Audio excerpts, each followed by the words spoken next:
MRPS, MSP అనుబంధ సంఘాల హైదరాబాద్ జిల్లా విస్తృత సమావేశం సికింద్రాబాద్లోని యూనివర్సిటీ పీజీ కాలేజీలో నిర్వహించారు. దీనికి ముఖ్య అతిథిగా మాన్యశ్రీ మందాకృష్ణ మాదిగ పాల్గొన్నారు.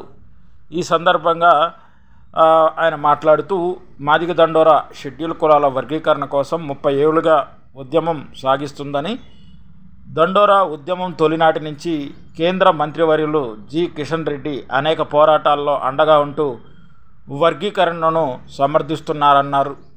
ఎంఆర్పిఎస్ నిర్వహించిన మాదిగల విశ్వరూప మహాసభకు ప్రధాని నరేంద్ర మోడీ గారిని తీసుకువచ్చి వర్గీకరణ అంశం త్వరగా పూర్తి చేసేలా కేంద్ర కేబినెట్ సెక్రటరీ నేతృత్వంలో కమిటీ ఏర్పాటుకు కృషి చేశారన్నారు.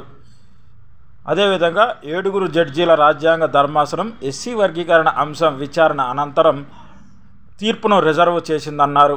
వర్గీకరణ సాధనలో భాగంగా ఎంఆర్పిఎస్కు సహకరించిన కేంద్ర మంత్రివర్యులు కిషన్ రెడ్డి గారిని రాబోయే పార్లమెంటు సమావేశాల్లో గెలిపించడంలో మాదిగలు ప్రధాన పాత్ర పోషించాలని, వారిని గెలిపించి కృతజ్ఞత చాటుకోవాలని పిలుపునిచ్చారు.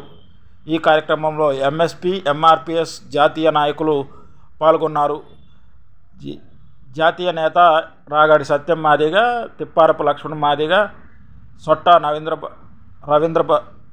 నరేంద్రబాబు మాదిగ, ఎంఆర్పిఎస్ తెలంగాణ రాష్ట్ర అధ్యక్షులు నరేష్ మాదిగ, ఏపీ అధ్యక్షులు రుద్రపోగు సురేష్ మాదిగ, ఎంఎస్ఎఫ్ జాతీయ అధ్యక్షులు చెప్పలపల్లి సోమశేఖర్, ఎంఎస్పి నాయకులు విఎస్ రాజు, మొండ్రాతి అరుణ్, రామారపు శ్రీనివాసరావు, కొమ్ము శేఖర్, బొర్రా భిక్షపతి, బుర్రి సతీష్, శాంసన్ రాజు, జనపాల మహేష్, డప్పు మల్లికార్జున్, హైదరాబాద్ జిల్లా ఎంఆర్పిఎస్, ఎంఎస్పి నాయకులు పాల్గొన్నారు.